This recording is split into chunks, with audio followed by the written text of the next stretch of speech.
Hello and welcome to NDA, the show where I argue with creators about shit that just doesn't matter. I'm Dave Wiskus. I'm joined today by Luria Petrucci. Hi, Luria. Hey, Dave. I'm a very non-argumentative person, so I've been practicing my fight game here today. Well, I think it's like the reality is we don't really argue so much. It's like, I like that as a framework. I like it as a framework because I'm sick and tired of creator economy podcasts where like three popular 20-something men just talk about how great they are. Well, hi. Before we get into, I don't know, whatever we're going to talk about here, we've done a ton of prep. Do you want to explain a little bit about yourself to anyone in the audience who isn't familiar with your work? Sure, which is probably the majority of them. But I've been doing video for 17 years. Currently, I'm focused on my live streaming pros channel, where I help people with all the video and tech and live streaming gear and strategy and all of that. And so, yeah, that's kind of what I'm focused on now. And I love to just support creators in being more confident on camera, more confident in building a business out of their content as well. Where might people know you from? I say this, I'm kind of getting at something. Like, you've had an interesting trajectory. And I'll warn you, this is not an interview show. I'm not going to ask you a bunch of questions. But just for context here, you have had a weird-ish journey to being in front of this brick wall with potted plants. To say the least. So I got my start in 2005 under the pseudonym Callie Lewis, geek. I've had like 5 different brands, so pick one. Geek Brief was the first one, Geek Beat, Live Streaming Pros, and a bunch of others. So yeah, I've had quite the journey. I gained an audience of about 2 million followers, got totally burnt out.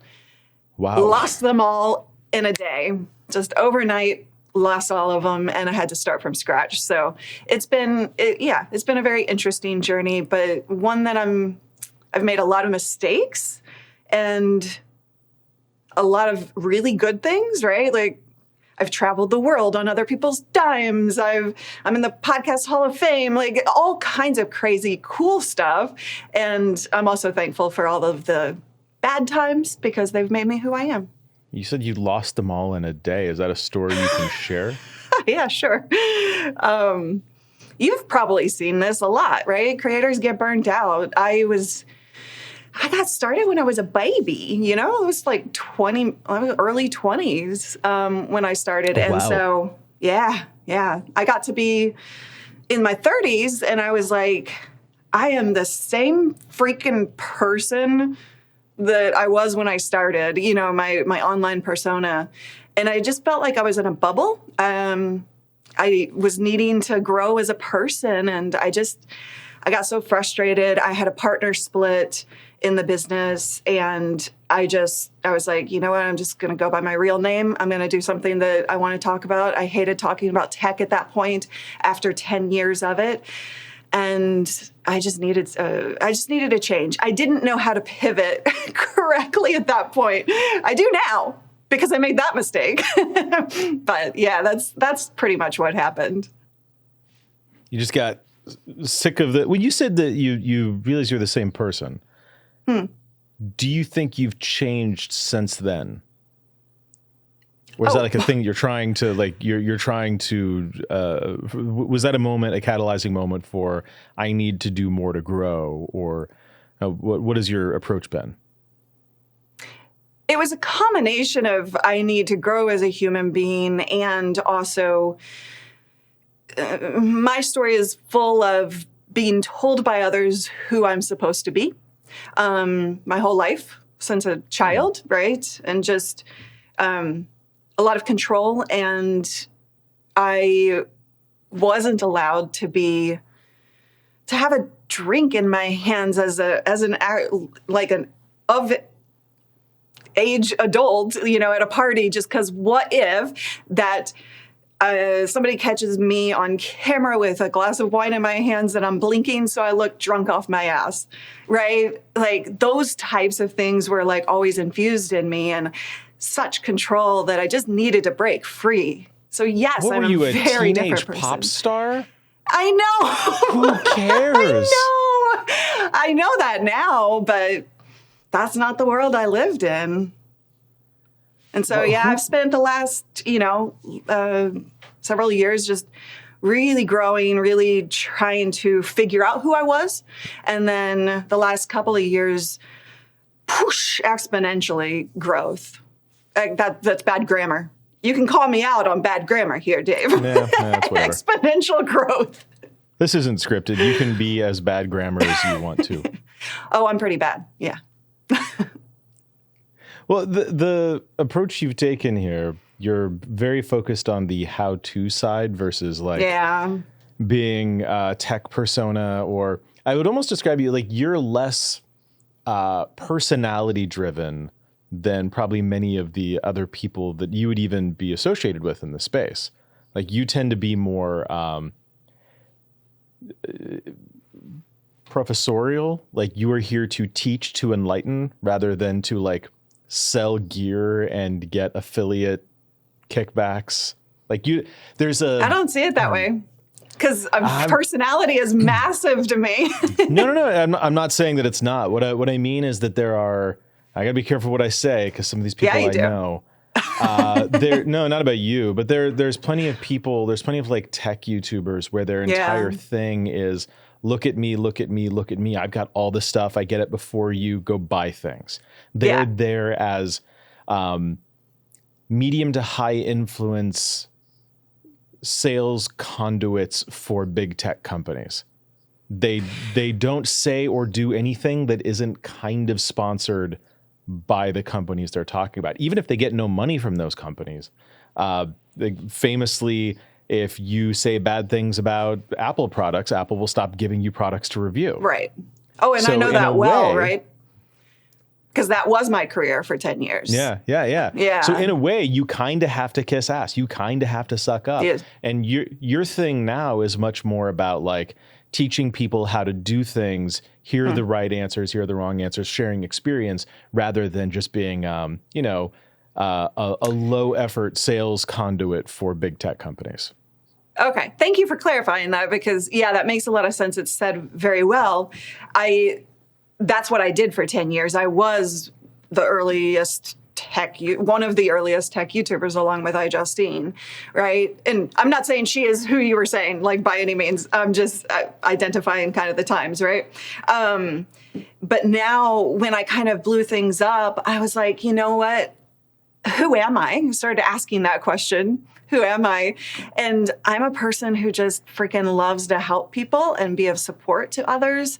And I discovered this whole online education world of like, oh, I can actually like help and teach and coach. I've been, people would identify me as a really great coach. And so, that's kind of like the direction I started leaning into, so that it is personality based heavily, but I'll tell you if something doesn't work now, right? I wouldn't do that before. Well, and this is where I think a distinction is useful. When I say personality, it's not about whether or not you have personality, but whether or not you are a personality. I think that there's creators who are parasocial, and there are creators who are aspirational. And in the circle of tech creators, a lot of them are more aspirational than anything else. When you look at like Marques Brownlee, he is a creator where anyone who watches his videos, I'm speaking very generally, but if you watch his videos, there's a sense of like, I wish I could do that, or I want to film stuff that good, or I want to have these kinds of opinions. It's not that you feel like you know him, or that he is a character in your story, or that you don't attach to him as a personality. You just sort of see what he's doing, and you can project yourself into that role. And that's a little bit different from the parasocial, like, I want your name on my t-shirt, or I want to buy your like these things are just subtly different. And the most common case I see for tech creators, people who think that they're highly parasocial, but what they actually have is a highly aspirational audience. And so they end up doing things. This is like tech YouTubers and camera YouTubers tend to fall into the same category. Again, just my opinion here, but I see a lot of people whose entire thing is reading the marketing bullet points, adding a couple of opinions with really well-produced B-roll, and calling it a day. Yeah. And so it's all this like, what can I do to be another one of these? What can I do to like make my B-roll prettier or be more over the top? I'm going to mount a camera to a car now, and that's my thing. And for Marquez, being Mr. Production Value, Mr. Spend $5 million on gear and shoot the most air quotes cinematic, because all it takes to make cinema is expensive cameras, version of a tech video you can possibly make. There's a difference between that and someone who's trying to really impart information to you. And when you are like tech personality, that is inherently different in my mind to somebody who is sitting you down and trying to imbue you with knowledge. Yeah. Yeah. And I'm trying to find something to argue with. I'm trying to figure out something to argue with here on. We don't have to argue. I think one of the fun secrets of this show is we all it often ends up being agree. Yeah. Me and the guest end up arguing with the rest of the world sometimes. Yeah, and it's interesting because on this side of things, right, where I am, and how are you classifying me again? Parasocial? I would say, well, those are two ways you can be. You probably walk that line. I think there's a balance, and the best thing to do is be balanced. So the personality, real personality, having personality gets you parasocial.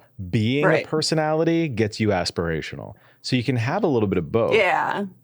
You want the audience to both care about you and your story, and also listen to things that you say and kind of want to do things that you've done. You're sort of speaking to a group of peers rather than a bunch of children who just desperately want to be YouTubers. Right. And in my world, right, there's... Now I'm struggling to not call out names, but in my world, there's a lot of there's a lot of bro mentality, right? There's a lot of really, I hadn't noticed. Really? There's a lot of teaching, and I said I was a coach and stuff, and I like to teach and help. There's a lot of teaching that happens out there that I don't think is as helpful as it can be because it's nuanced, right? And so in my world, one of the things that I try and do very much is nuance the advice side of things, because not everybody should have a 12-camera studio like I do. Not everybody should be growing their audience the exact same way. And I find that, when it comes to what you're talking about, it's a struggle to have that shared, right? It's not really for me, but it's a struggle to be in a world that doesn't have that writing of the line. Does that make sense? Yeah. And I think that the line that you have to walk is, are you here because you are passionate about what you're doing, or are you here because you found a thing you can make money at? Both can be true. Both, and ideally, both kind of are true. What I see from coaches and teachers on the internet, YouTubers or who have turned to this sort of sign up for my class model, or the people who are in the YouTube sphere and don't really make much, but they are known as being coaches or thumbnail gurus or whatever. There's a type of creator I have observed where their brand, their coaching brand becomes, I'm trying so hard to be nice here. We both are. Everything's a funnel, Luria. Everything's a fucking funnel. And all day, every moment of their lives, these people are focused on how do they get you into their funnel. And nothing is the bottom of the fucking funnel. Nothing. What you have is everything is either the top or the middle. And whenever you come in, there's a cycle. There's just a cycle that they're trying to pull you into where come sign up for my class, which is really just there to sell you my book, which is really just there to convince you to pay me for consulting hours, which is really just there to get you to come back to my class, which is really just there to get you to buy my templates, which is really just there to get you to, and there's no end. There's no point at which you ever get all of their information. And most of the time, these people are just talking about how great they are at coaching, or they're trying to pull you into this ecosystem. And it's questionable whether or not they even know anything. They're just really good at selling you into the funnel. And it drives me nuts. I get it. And there's like, I have funnels, right? Like anybody who sells their own product has funnels, right? Funnels are fine. But I think I get what you're saying. There's got to be something at the bottom. There needs to be substance somewhere in there.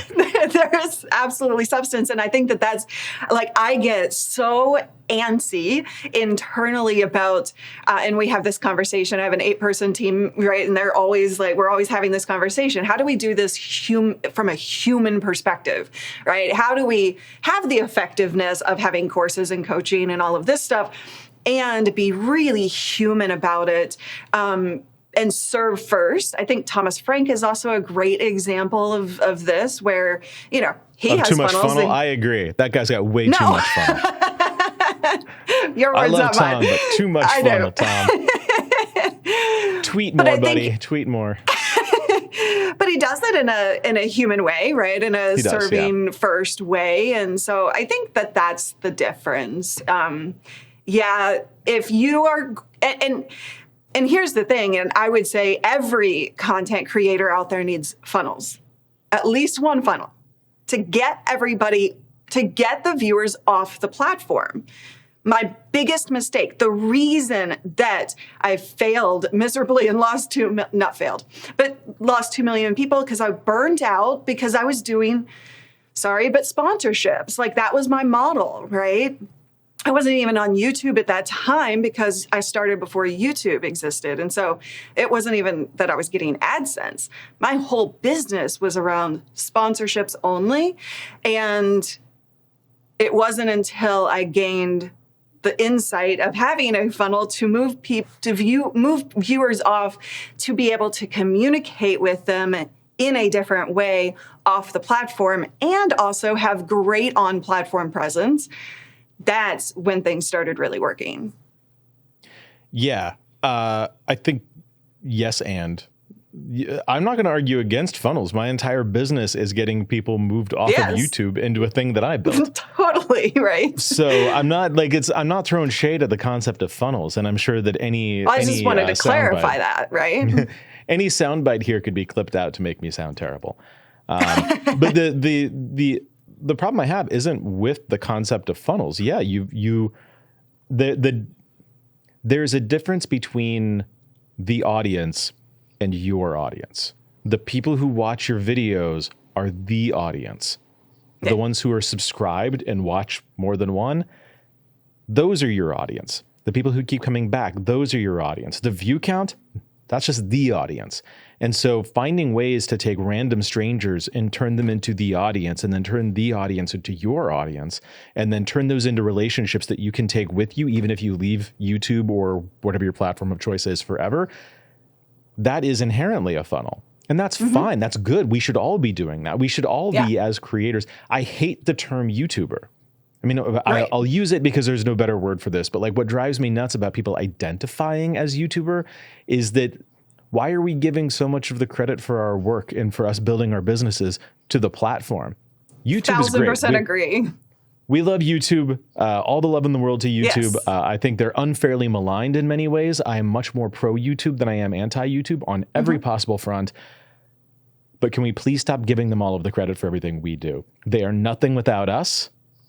Right. It's and we are nothing without them, right? So Sure. I view it as a partnership, right? Agreed. To a certain extent. And so they are going to have, instead of like a true partnership where you are on the same side at all times, it's a bit of a different kind because they have their own assets to protect and we have our own assets to protect. And so if you look at YouTube as a partner to support you in getting your message out because they have the audience, but you can't put all your eggs in that one basket. And when you do identify as a YouTuber, you forget about the business side. You forget about the funnels. You don't even know, actually.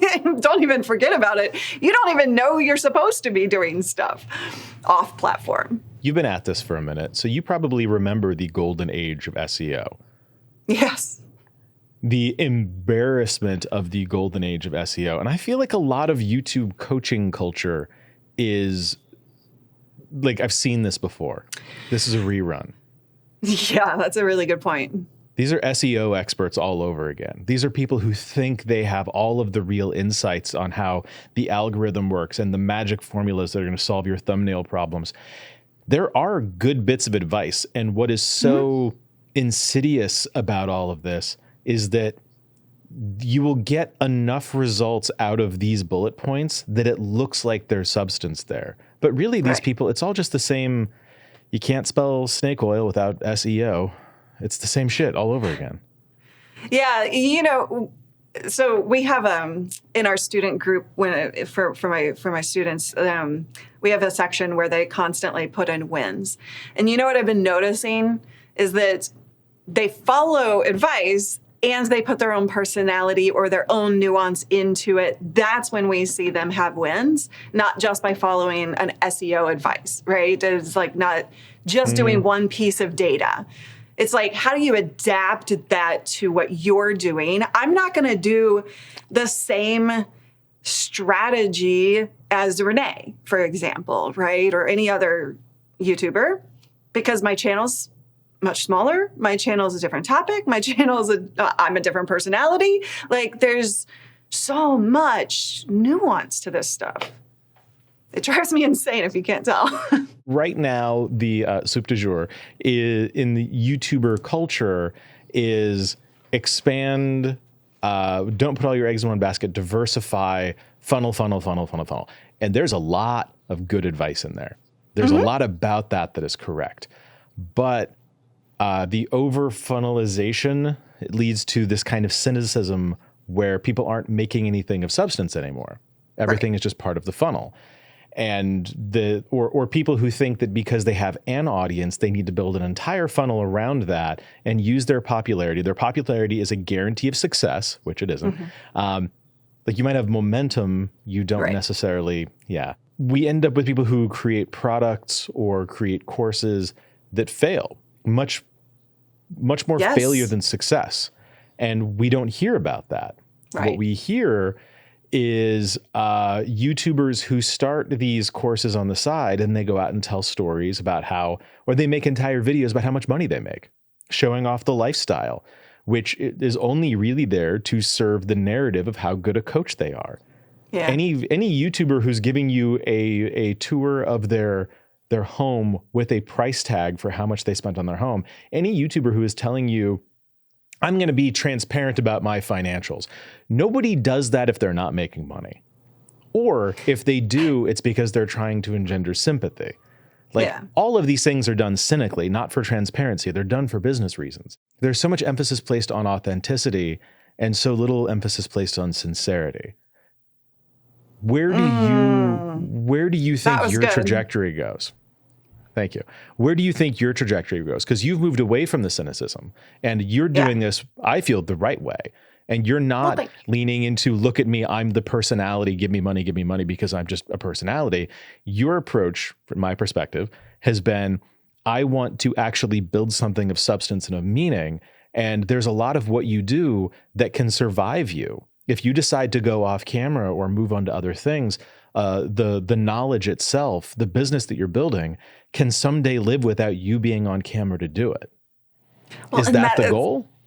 Abso-freaking-lutely. And in fact, it's been the goal since day one. When I first started, my idea was I didn't go to college. I don't have any actual expertise in anything other than dancing for fun. You know, like what?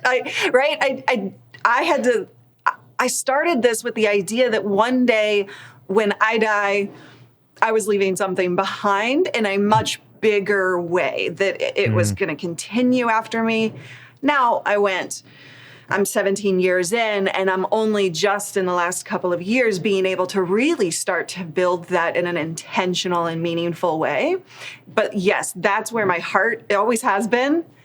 I had a lot of bumps along the way. I'm figuring it out now, right? And so, like, I know that that's where I'm going. And I'm not going to have kids. Like, this is my thing, right? Like, this is my legacy. And I've actually mentioned this to you before. I don't, I haven't really announced this publicly, but I'm going to be starting my personal brand and just really focused, like, yes, doing live streaming pros, helping support people, but I really want to like lean into some of this type of conversation a lot more of like, just staying true to who you are within all of this stuff. Staying true to who you are as a content creator. That's the class I did on Nebula. That's staying true to who you are when you're building out funnels, staying true to who you are, you know, throughout all of these decisions that we have to make as creators, because that's where the difference is going to be made in just enjoying doing what we do, like long term, not just, I think YouTubers, quote unquote, get into this because they see that it is a possibility, and it absolutely is. But if you don't have sincerity, and I hate the word authenticity because it's way overused. I say being real, you know, but like that goes along with the sincerity thing. Just be real, and do everything from that perspective, and that's where we all win. My side hustle for half a semester a year is I teach at NYU. I teach how to YouTuber. And even then, I think the title of the class, we changed it this year. It's like how to be a professional YouTuber or something like that. Okay. Which again, YouTuber, but like you got to use what works. Yeah, I'm going for like late teens, early 20s. Like these are undergrads this year. Yeah. And the attitude that these kids, I say kids because, you know, they come into the class and they're excited and they sort of speak YouTube and TikTok natively. Yeah. They speak Instagram natively. Like this is their language. This is how they communicate with one another, which is terrifying. But the most important thing I can say to them, like one of the first things I articulate on day one, it's a 7-week class. The first thing I articulate to them is, I'm a high school dropout. Mm-hmm. The only time I've ever spent in an actual university is teaching this class. On paper, I have no business being in front of you. The only difference between you and me is that I've seen some shit. Yeah. And I'm here to tell you about that shit. And so I guess in my funnel, the class I'm trying to sell is like $100,000 a year tuition to NYU. But the thing that I try to beat into them over the course of the class is all of the understanding of the algorithm or analytics or titles and thumbnails, cameras and microphones, all of these things, audience interaction, comment moderation, all of this is useless if you have nothing to say. Right. The most important thing that you can do, the most important thing that you can be is honest with yourself about what you have to contribute. If you are just here to share your story, that is fine. I think that people sharing their stories on YouTube or via podcast or whatever for their friends, you don't need a worldwide audience for your thoughts and opinions to be valid for people who care about you. Mm-hmm. What I don't want is for everyone to expect that because they have opinions, they deserve an audience of 1 million people. Right. Because that is dangerous, I think, on every level. So dangerous. I mean, you and I very much agree on subs don't mean anything. Like view counts don't mean anything when you don't have the substance behind it or the communication with your audience. Well, I used this line a minute ago, but there's a difference between authenticity and sincerity. I hear the word authenticity a lot. Like, is this... Oh, it's so overused. The sponsors will say like, oh, just do it in your voice. Make it authentic. It's like, what the fuck does that mean? The example I use is like, let's say Jamie Oliver. Authenticity is Jamie Oliver doing an ad for cookware. Sincerity is Jamie Oliver using that cookware to make dinner for his family. Yeah. What do you mean? Who are you when the cameras are off? Who is that person? Yes. Not just who you are when the camera's on. And you were talking a minute ago about getting sort of lost in the character that you were playing. And I've heard people talk about when you're on camera, like you was it? I was talking to Jake Roper last week, and he was talking about how for so long being in front of the camera, you sort of play this stylized version of yourself, this heightened version of yourself, and you get all this validation. You get all of this positive feedback for that character, and you start to think, this is the person that people like. I need to keep being this person. And then you stop turning it off when the cameras go off. What is your experience with that? I think it's so well said. It's so true. Because for a number of reasons, I think. One, we don't think, as human beings, and especially creators, we don't stop to identify who it is we are. We, as human beings, we don't know who we are unless intentionally thought through, because you're just living, right? Most people don't take a step back to say, look at me from an outside perspective. And just ask all of the questions that, by the way, is in my Nebula class, and you can sign up and go through your funnel. But our funnel, Luria, it's like our funnel. Our funnel. You're my co-conspirator in this. There you go. But you have to know what it is that people actually think about you versus what you think about you, because the person that we see in the mirror is a very different thing. I think, Dave, and I don't know this to be true, but Dave, I think you're very aware of both what you think of yourself and what other people think of you. And you hold true to that. Most people don't. And so without the thought of what makes me truly me, and what are my true values within me, not just what is nice to say, but being real with yourself about that. That's the only way that we can be real in our videos and not allow that experience to happen over time. And it's also one of the reasons I love live streaming, because it forces you to be real with your audience. So yeah, that's what I would say to that, I guess. And you look like you disagree. No. I 100% agree.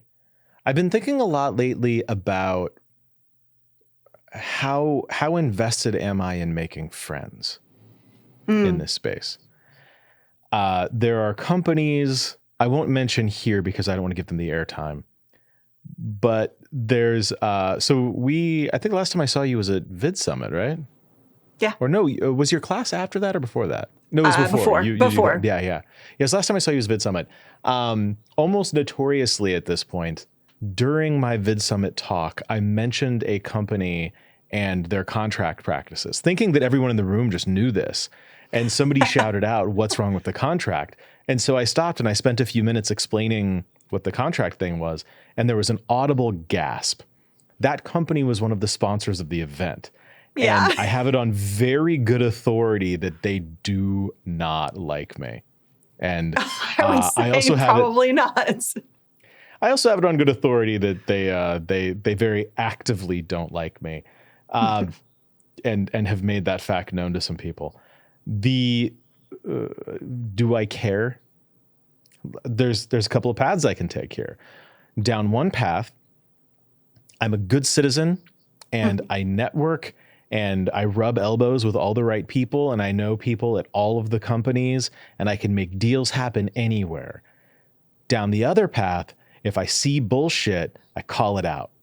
Yeah. Down the other path, if I see bullshit, I'm not afraid to tell people there are sharks in the water and these are predators.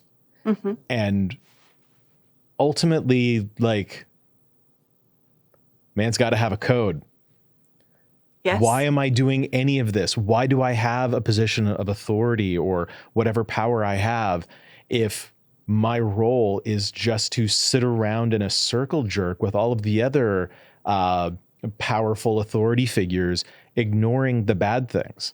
If we can't hold each other accountable, if your contracts are so bad that somebody getting on a stage and just describing what's in it is enough for you to be angry, maybe it's not on me. Maybe I'm not the one who needs to change. And I realize this might be ultimately some sort of like industry career limiting move from me. And it would not be the first time I've done something like that in an industry.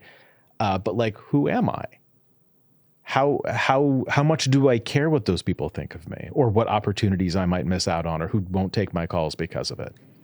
You know, the thing that's caused me to come to terms with people might not like me is that multiple times throughout my 17 years, people have taken to attacking me publicly and harshly.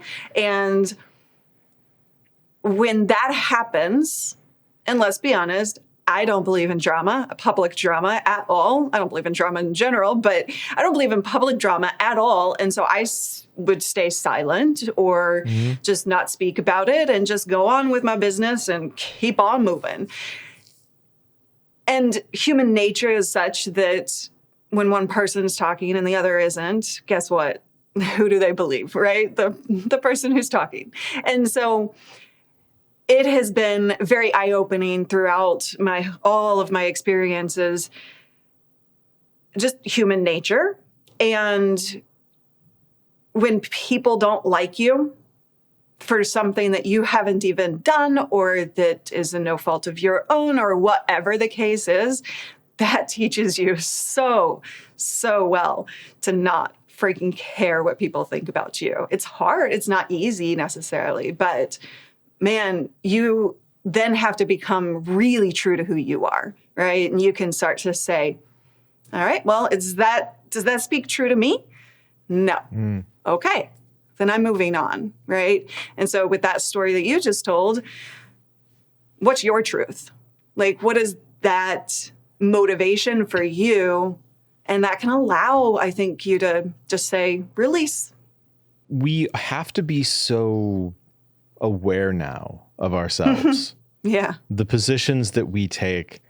I tend to be, you know me, I don't shy away from my own opinions on things.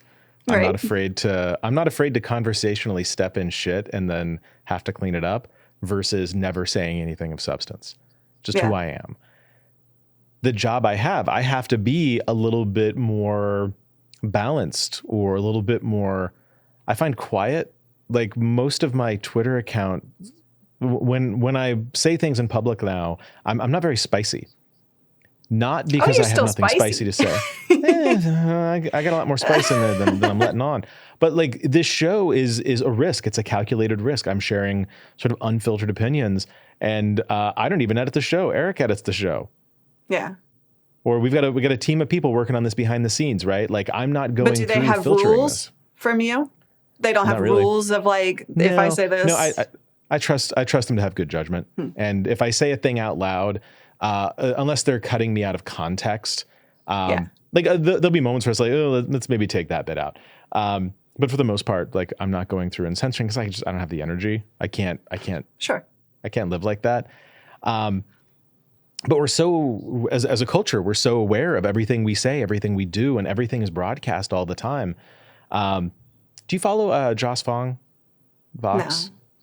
No. She tweeted a thing yesterday. It was a small Twitter rant about the ways in which girls are now forced to be aware of their own appearance, and how 20 years ago, what'd she say? It was something to the effect of like, it's hard to articulate that 20, 30 years ago, we only had a vague notion of what we looked like as people. And now we are constantly looking at screens that have a little window that show us our own faces. I have three versions of me on a screen in front of me right now as I'm talking to you. That's FaceTime interesting. calls. We have a little window with like we're constantly looking at ourselves. What does that do to us? Oh, it can be very detrimental unless you have the wherewithal to not allow that to be. I wouldn't have said that. That's a really interesting point because 20 years ago, I was in the modeling industry. So I've always been very aware of what I look like. And I got out of it because I hated it. You're right. I hated the environment, but that's a very interesting point, and I'm going to go read that tweet because I wouldn't have said that about the world. Eric, can you read the tweet for us? Yeah, so it's a thread, so I'll just read a few parts of it. The first one is, it's not smartphones that make girls miserable. We can be a lot more specific than that. Then the follow-up is kind of, girls see the top 1% prettiest of their peers across the globe and also see themselves about 10,000 times more frequently than I did in high school. They see the likes, they read the comments. They fluctuate between trying harder by buying the products and procedures that they're being sold if they can afford them, and feeling hopeless that they'll ever be okay and loved without that labor. They post and feel stupid for posting. Whew. They post and feel stupid for posting. That is so... God, I feel that. Powerful. That is a powerful tweet right there. Like we are constantly in a state of seeing our own reflection. Not a real reflection, ourselves through a tiny, cheap, shitty camera lens. The front-facing camera on your phone or iPad, that's how we see ourselves now. And you know what, that just like made me realize I do this because I'm on camera so much, as we all creators are. Like, I recognize now that a few minutes ago, I looked over to my preview monitor over here, and there was a hair out of place. So I like fixed it, right? Just like naturally unthinking, like, okay, got to be perfect over here. Yeah, we were like 5 minutes late setting up because Mike and I were setting up lights to make sure that it was and this is like, I'm going to be in a tiny corner on what's probably going to be a phone screen. What the fuck do I care what I look like? Yeah. But we have to think about this stuff. We have to constantly be aware of our own image. My response to Joss in that thread was, like I'm not a young girl using social media, so it's hard for me to speak authoritatively on this. But from a perspective of empathy, I see that same phenomenon at all levels. Mm-hmm. All day, every day, I'm on Zoom calls. And I get tons of passive aggressive comments from people about like, oh, you're not going to turn on video. Oh, I guess we're doing this video off because I don't turn my video on for Zoom calls.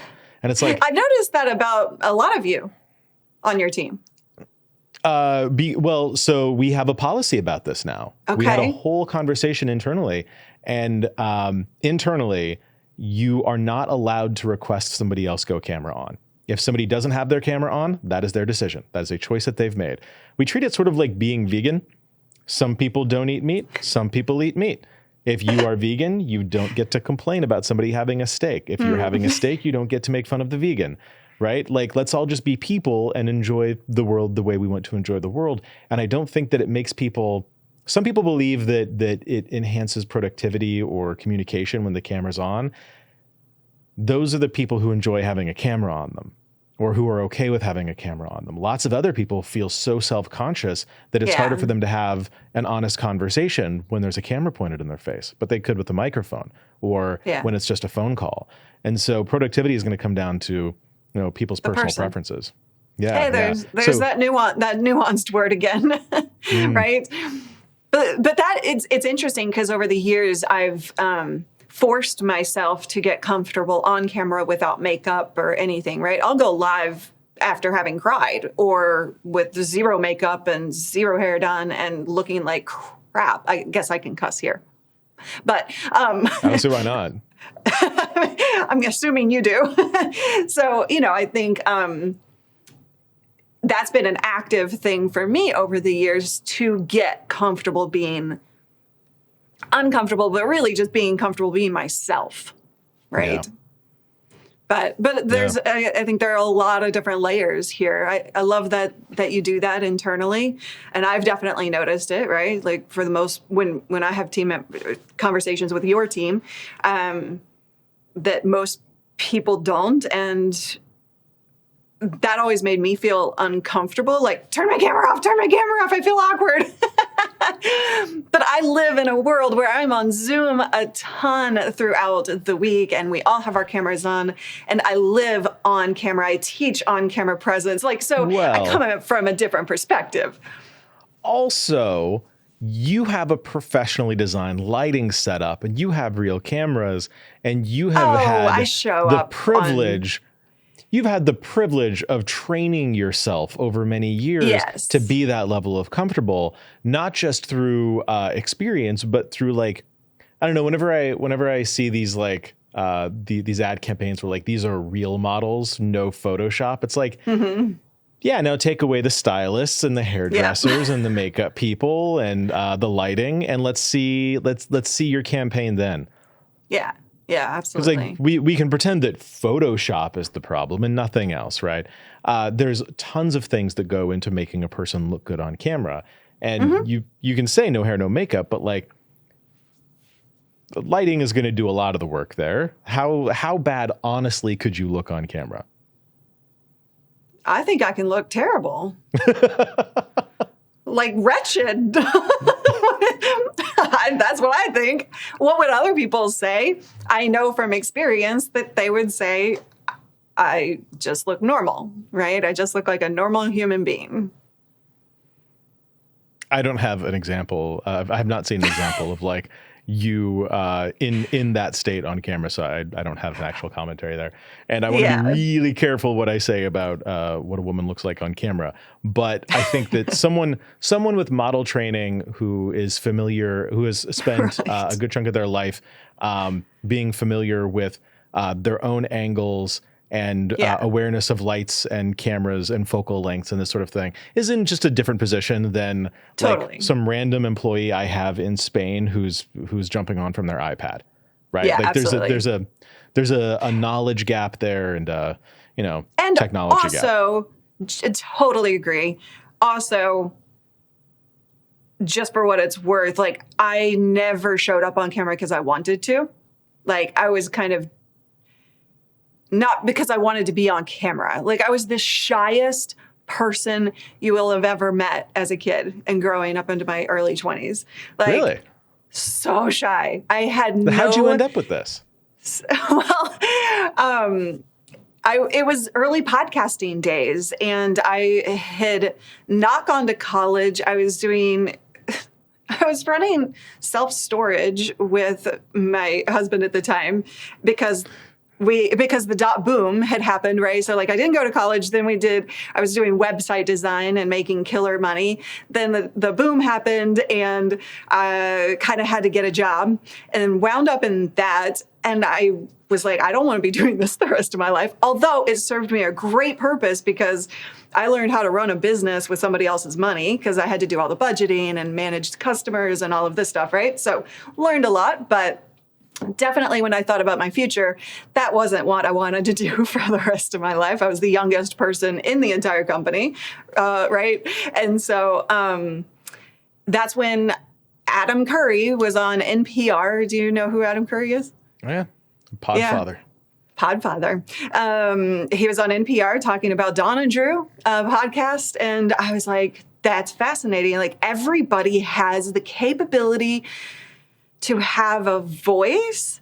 And it wasn't that I had anything to share exactly. Like I didn't have this desire to speak, but I was fascinated by this concept that no longer, having come out of the modeling industry where there's so much like, you're good enough, you're not good enough, right? That anybody could be good enough. That's kind of how I perceived this new podcasting thing. And at that time, podcasting was video and audio. And it was all hand coded. So when I started, there was no publish button to YouTube. YouTube wasn't even a thing at that point. And so it was all hand coded, all manual processes. And I put in a day job and another full-time job doing this.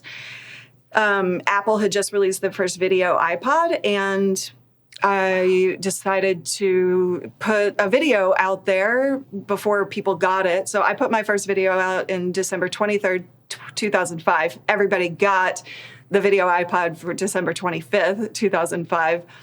2,000 viewers like that, because I was the only one. I mean, like, everyone was forced to watch me, right? I wasn't good, but yeah, I was just doing it because it was like fascinating. And immediately, as soon as I saw the take on it, I was like, okay, this is where I'm going in my future. This is a business. Quit my day job five months later after partnering with Podshow, and I was doing it full time from then. And but I never did it because I wanted to be on camera. Being a model wasn't even my idea either, right? Like, all of this stuff that I've had the advantage of having the experience of, it wasn't because I wanted it. I remember I very much did. I really wanted it. But I didn't have anyone in my sphere. What was I doing? For a good chunk of that time, I was like delivering pizza around that era, or like working tech support jobs. I couldn't afford real equipment. Like, I had a laptop, but I didn't have a real microphone. I couldn't afford outboard gear. I couldn't afford a camera that could do video. I didn't even have a digital camera. Yeah. I went on a ramen noodle diet just to be able to, like, budget money to be able to buy a camera. Green screen was 4 pieces of poster board from Hobby Lobby, just like taped up there. Makeshift prompter. I mean, the whole ordeal. We hacked it back then, right? Yeah. Do I know? The best I could do. Sorry? I was just gonna say, do I know what you were doing on camera back then? Because you were. I wasn't on camera. Oh, okay. In that era, like, I really wanted to try something like that. Got it. Like, I was trying to figure out what kind of microphone to get to, like, record music. And because a lot of it is the same gear, and like, I couldn't afford that stuff. So, like, getting a good microphone that you could use to record into a computer. I think I got my first Mac in 2005. Yeah, 2005. And then maybe within a year of that, I was playing around in GarageBand and finally had some sense of, like, here's stuff that you can do. But my ability to do anything video or audio to a real level on a computer, hobbyist stuff into like 2010, 2011, 2012. And it wasn't until maybe 2014, 9 years ago, 8-9 years ago, that I borrowed a Canon 5D Mark IV? The first one that could do video. Mark III? Mark II. This was, I think it was the first one that could do 1080 video or something. Oh. I think it was, because the Mark II was the big... Okay, maybe the higher quality, but Mark II I know did video. Whichever. But yeah, whatever. I borrowed because it was like, there's finally like a camera that like looks good. I didn't understand that it was like frame rates and shutter speed that affected this. Or I was a photo student in high school, so I understood like depth of field. But like, okay, how come like video always looks like shit? And then like, okay, this is a camera that actually looks like a real camera. Borrowed that, started like making YouTube videos, getting on camera. But that was my first like dip into like doing real content creation stuff that wasn't just, making a podcast with my friends. Because podcasting was kind of easy. You didn't have to be on camera. You didn't have to do all this other stuff. Now podcasting is a terrible, horrible thing where you have to be on camera or you can't put it on YouTube. And YouTube is now the biggest podcast platform. What the fuck? Why are there cameras everywhere now, Luria? I don't get it. The good news is that the generation growing up now on the good side is just comfortable, right? I do a yearly challenge that helps people be comfortable on camera, right? And I should take this. I think you're good. I'm so uncomfortable on camera. Are fucking you? Self-inflicted surveillance state. Well, come join us. We open in April. It's a free challenge that just like talks about on-camera presence, and it always amazes me how uncomfortable people are, but also like the generation growing up now, not going to be an issue. On the flip side, obviously, there's the mental health aspect of it. Yeah. So good pros and cons to everything, I guess, in life. Well, I hope that there's like some natural rebalancing. Did you see this thing? It was a day or two ago. There's now I guess a TikTok filter that de-ages you. Yes. And the example that was floating was like this, sort of middle-aged Gen X guy, but then he looks like he's 22 in the thing. This is a little horrifying. But also I see it and I have two thoughts. One, oh my God, this is where we're going as a society. We are fucked. Two, could I use that? Like this is the problem. It's like, oh, I got like maybe a wrinkle or two I'd like to smooth out on the, shit. I started getting gray hair at the end of last year. So now I'm having to deal with that, right? And like, I don't know. It goes against everything in my bones, this filter, because it's feeding into the wrong ego, right? Like that, it's all ego at the end of the day. Yeah. That is all it is. And the societal pressure to be perfect, I hate this filter for that reason. And it's going to have popularity because it's a vicious cycle and one that has to break. But I think that along with a lot of the conversation that's happening right now is being more real, and a lot of mental health conversations that are happening more and more, which I think is a great positive thing. I think I'm seeing it as more on the early adopter side of things, right? Like that is a start of the conversation, but it's this like, let's be real, let's focus on our mental health, and then here's this shiny object, so we get pulled backwards. And I think that over time, as we see this progress, we'll start to see it balance out where people speak up more and more. But we have to, as creators, we have to speak up about it too. It's on us. It's not on the society. It's on each and every one of us to speak up about it, to take the actions, to break the mold so that we can have the balancing act. Can you tell I'm a little passionate about that? Well, there's the notion of, and we're going back to authenticity versus sincerity here, but the sort of manufactured authenticity of I'm going to intentionally use bad cameras or cheap microphones to keep my show from looking too polished and corporate. This sentiment, like even bigger, massive production YouTube channels will intentionally use like GoPros and like 5-year-old, 6-year-old handheld cameras to film because it looks more like raw. Intention matters, I think, right? I don't know that it's inherently wrong if you're trying for a look. Sure. But I think it goes back to that whole funnel discussion. What's your intention behind the action? I think it's, well, in that case, my hot take is that creators often mistake the things that make them successful. True. Sometimes there are sometimes you are successful because, and sometimes you are successful in spite of. Mm-hmm. And people will look at like, well, I got 10 million views and I used a cheap, shitty camera. Therefore, I'm going to keep using a cheap, shitty camera because that's what got me 10 million views. And we miss out on the sort of opportunity cost of that. Like, well, yeah, but if you had looked a little more professional, maybe you would have gotten 20 million views. I think that this is where we as creators have this trouble, because it's not only that, it's, okay, I did a video about XYZ topic and it hit. And then it drives us insane that the next video on that same topic doesn't hit, right? It's like all of the things that make a video successful isn't necessarily identifiable. And that's a really frustrating place to be as a creator, is to not know what it is. And at the end of the day, I think we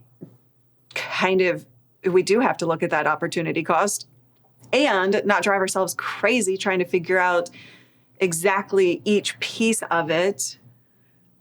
But there has to be a level of that. So it's a weird mix, I think.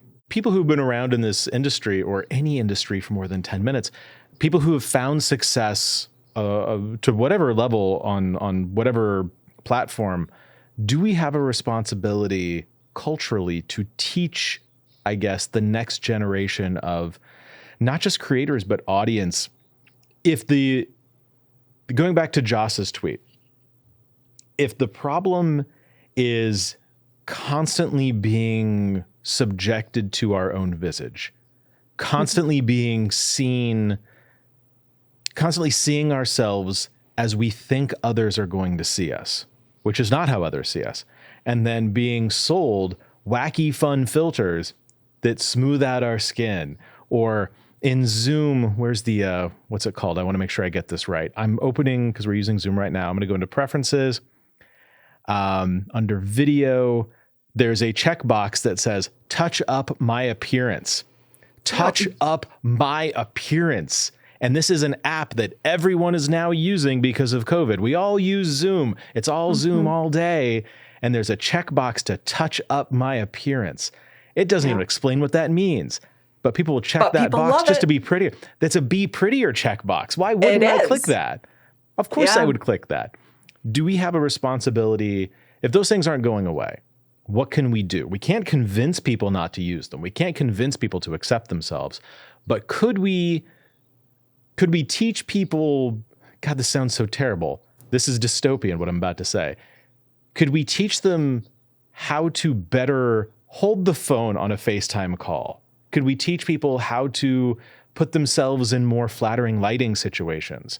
Could we teach people that maybe everyone else is also just staring at their own little window and not at yours, and we're also busy looking at ourselves, that we don't notice each other, and maybe now people are seeing you less than they ever did before? Yeah. What do we tell these, as Joss said, these girls who are feeling shitty about themselves after staring at their phones all day? What do we say? Yes, we do have a responsibility, and we share that responsibility with YouTube and parents. Okay. Parents have to take some responsibility to this, to raise children that ignore the societal standards. I am not a parent, so I get that you can't really say that, but at the same time I am. Because by the time any one of us gets to somebody in their early 20s or even their teens, they've already been damaged. So we can't access young kids in that manner, right? It's very, very difficult. There are YouTube channels for kids, so maybe somebody out there who's an angel can do a channel that is helpful in that manner and also fun for kids to watch. That I don't think that could be me, but by the time I get to people, they're in their 20s to 30s to 40s and or beyond, and that's a lot of. And that's what this challenge actually does, is we go backwards. We go to the time of our kids, of being a kid, and identify a lot about who we were as a kid.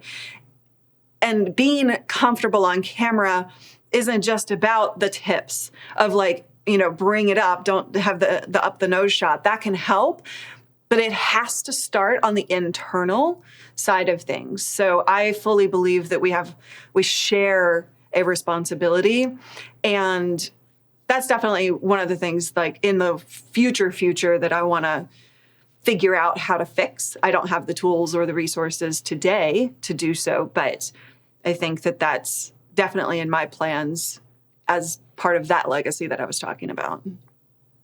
What would you say to your younger self 17 years ago about being exposed to, or pre-modeling, being exposed to cameras all the time? Everything everywhere is going to be filmed. It's going to be recorded.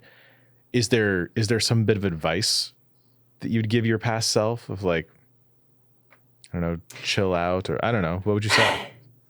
I think what I would say to, for example, my niece,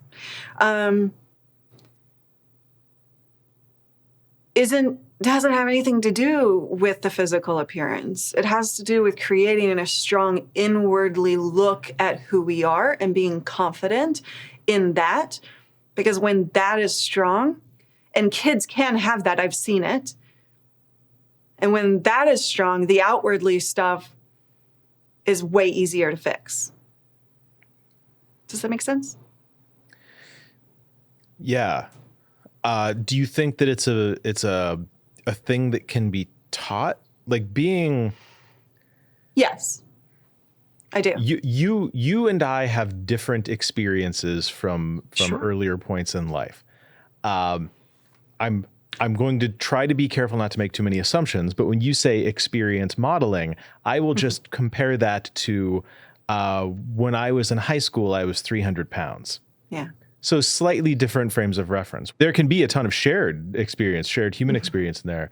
But I think fundamentally being told, and this is also, there's gender stuff in here. It's way more complicated than I can possibly cover in what I'm about to say. But I think that if you grow up being constantly told how pretty you are and so much of your value is baked into that, the ways in which that can be destructive is similar to, but also very different from when your value is so associated with how you look because you've only ever been told that you're fat or you're ugly. Being like those are kind of two sides of one coin, but they are different. It is. They are different, yes. And from my experience, like, I'm just going to say it and claim it because I was a freaking cute kid. Like my kid pictures are like adorable. And I did get that a lot, right? Of like, oh, like dress up, like smile pretty for the camera, smile pretty, be nice. You're a good girl. Like these are all things that are detrimental. I would say to my dog. I've stopped even saying that to my dog and found other alternative ways to respond because I think that you don't want your dog to value their self-worth based on their image. Exactly. No, but I think it's demeaning. It's demeaning is what happens, right? Is like those words, even though words quote unquote shouldn't hurt us. Oh, they do because they infuse belief systems. And so I think that, and on top of that, women have, a bit of an extra situation going on with that. Yeah. And I know you do, and I appreciate that. By the way, remind me to tell you what I first thought of you initially. We can come back to that. But I think that the thing is like we have to live up by men's standards, and we are constantly proving ourselves to be pleasing to men. How can we not have these issues today? Yeah. So, yeah. There's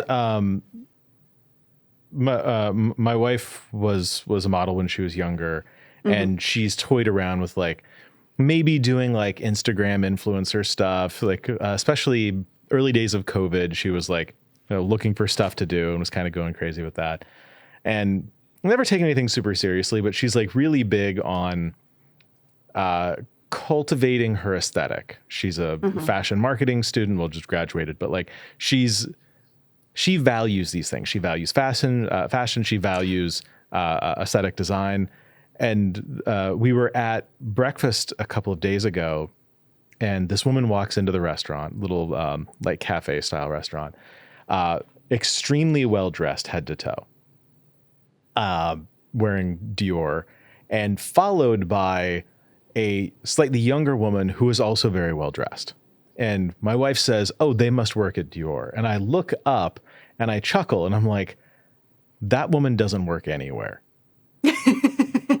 Everything about this woman in my mind says I don't work. And they sit down, they order one cup of coffee. As soon as it arrives, they both stand up, and the I don't want to say the older, but like the slightly older of the two women, tall blonde, she walks ahead, and the other woman, a couple of inches shorter, dark hair, carries the cup of coffee behind her. They go outside. The dark-haired woman sets the cup of coffee on a table outside, and then they start getting pictures of it with a New York City landmark behind it. And then the blonde woman takes off her coat and starts posing with the coffee and doing all these different things. And my wife is like, see, she has a job. She's an influencer. Yeah. And I'm like, oh my God, I don't know what to do with that as a notion. And so we had, and it still continues now, this sort of argument over what that means or if that's a real job. And she's like, well, you should be sensitive to people who are online content creators. And I'm like, sure. What is she creating? What is the thing? Like, I don't get the vibes here that she's like doing a campaign for something. You don't know the whole story, do you? Of course not. But right. So like, I'm making a ton of assumptions here. Yeah. You are. And the reason I have empathy for that is that before the word influencer existed, and nowadays most people I know, including myself, feel it's a very vain, very negative term. But before that word existed, that's kind of what, in addition to the tech stuff, like the Board of Japan, Germany, like Australia, they just had me in their countries to share my experiences as I traveled. And like, that was kind of what an influencer is, right? And so did that give me amazing experiences? Yeah, it did. It would be the definition of this, what you're describing.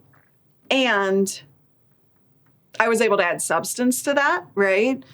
By sharing real human stories and, all of that. But I think that there is a segment of that influencer world that definitely doesn't have any substance, right? They're just doing pretty pictures and ruining the word for everybody else. And then I think that there are a lot of people who could be considered that these days that are offering experiences to people. One of the things that I heard a lot back then was, I'm in a wheelchair. I can't travel the world. I'm a quadriplegic. Thank you so very much for giving me an experience I will never get to have. Like, that's some powerful stuff if done right. Mm-hmm. The influence of it, the ability to reach somebody and do something of substance and add some real value is certainly not lost on me. My judgment of that situation, fair or unfair, almost certainly unfair, is based on I live 2 blocks away from a New York City landmark, and I walk past it every day. Yeah. And every day I see very well-dressed people, usually women, standing there with posing sometimes for an hour or more, because I go to the gym right there. And I'll see them out the window. Like they'll pose out there for sometimes an hour or more, getting shot after shot after shot in front of the same thing that a million other people have gotten their picture taken in front of. And I ask myself very simply, what value is this adding? Yeah. Is this really something we need? Getting a picture in front of, I don't know, the Statue of Liberty or the Empire State Building or the Eiffel Tower or whatever it is, any landmark around the world, I get it.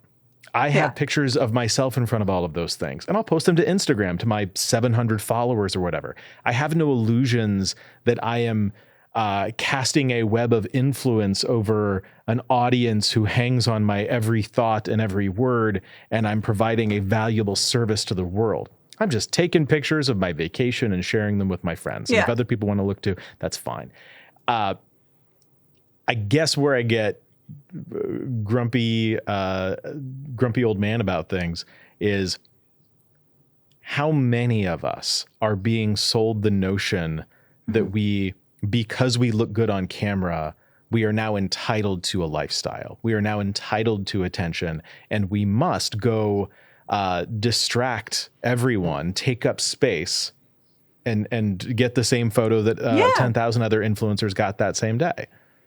Absolutely. And I wasn't passing judgment on you for passing judgment, because I've been there as well, right? Like, I've been there. I can tell you a story about that if you want, but like, I get it. And it's about like the bad side of things is about entitlement, is about not coming at it from a place of serving, right? And just like me. And just like I was saying, you know, we were kind of like on the man thing, right? Like, and while there are bad men out there, in my view, there are also a lot of good men as well, right? And so it's the same thing. There's good and bad to everything. And that word, I think, has lost a lot of meaning. Influencer? And been turned bad. Bad by the people who you're talking about. Right. And to be clear, like, I will recognize, like, calling me out or judging me for judging, like, that's fair. I understand that inherently in the thought process, it is an inherently potentially classist, almost certainly sexist view of things. I'll own that.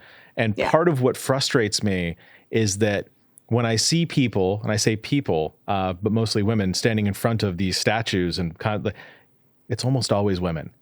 Almost always. And that's not a judgment. What I'm really getting at there is, what are we selling people? Mm-hmm. What are we selling? Or why are we selling this notion that the value you have to add to society is be pretty in interesting places? Is everyone a model now? Is that the thing that we're all supposed to do? So here's my story. I was on a plane. She was in the window seat. I was in the aisle. There's no one in the between. The whole plane ride, 3 hours, she's taking photo after photo after photo, like redoing her makeup and like hair and like posing. And I'm trying not to stare. And I'm thinking, she's definitely an Instagram influencer, like definitely. Yeah. I get to talking after we land. I get to talking with her, and I come to find out she's an accountant having no social profile. I'm like, that blew my mind, but I think it speaks exactly to what you're talking about. It's not even her job. It's not something she's going after. She is. Did you ask? Did you ask what she was doing? Like, why all the pictures? I didn't because of time, because I waited too long to ask. But then also I was a little shaken by it, you know? And I was like, I don't even know what to say to this. I was like, okay, have a good day. Wow. But yeah, that is exactly what you're talking about. And I think that it boggles my mind. I don't even know. She was young 20s. And this is just like maybe the way this is how she communicates with her friends. She has to project that she is attractive and young and successful, even when nobody watches and nobody cares. Yeah. It's terrifying. I forgot about that story until you started talking about your story. And I think that's worth asking these questions. I don't think it's an overnight solution by any means. I was talking to Peter from Foreign Man in Foreign Land a few weeks ago on the show, and we talked about, I don't know if that one's coming out before or after this one, but we talked about acknowledging our biases and acknowledging the ways in which we are toxic.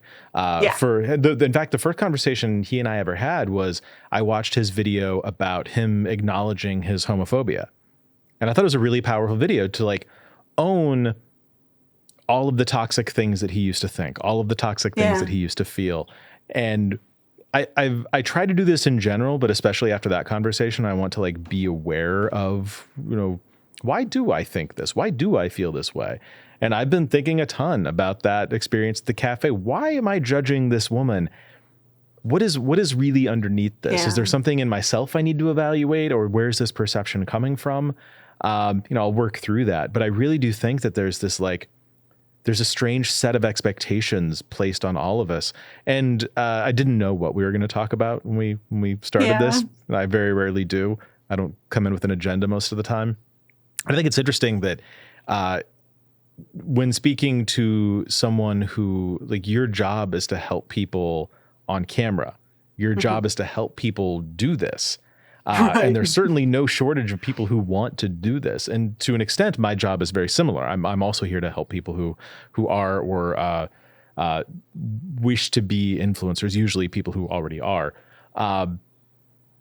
So are we the problem? No, and this is where, like, the question of, like, what is our responsibility? I think this is an important question. What do we owe?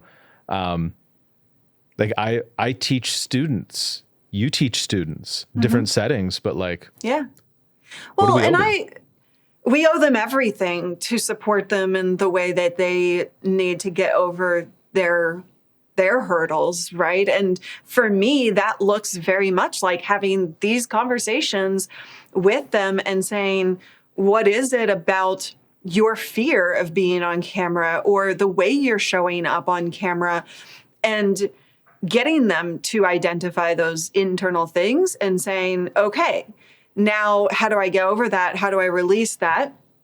And a lot of it is based around looks, but a lot of it is based around being vulnerable in my students' experiences. And this conversation has come up multiple times in the last week of people going through a hard time, right? A transition and just and being kind of drained and not being able to show up on camera because they feel like they look crappy and they don't know what to say. And my job is to say, show up anyway.